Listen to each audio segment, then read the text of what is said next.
This is one of those weeks where there's not an awful lot of economic data coming out to really drive markets. So the focus has really been on some of the central bank speakers that have been making speeches around the world, and importantly the passage of legislation in the states which is relating to their healthcare.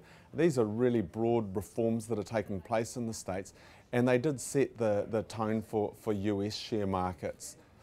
Earlier on in the evening, in Asian shares and European share market sessions, it was a pretty weak tone. We still had that risk aversion where investors weren't too interested in shares, and the US dollar strengthens in that sort of environment.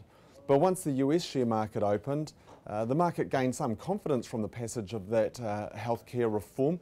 We saw healthcare stocks and some pharmaceutical stocks, as well as technology stocks, really leading a pretty decent recovery, which dragged the US indices into positive territory and changed the tone in markets to being a little bit more optimistic than what we've seen in Asia and European sessions.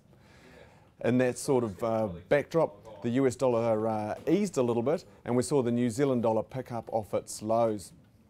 In other currency news, the pound's one that we watch. It's a big export market for some of our agricultural products, and the pound's been amazingly weak at the moment.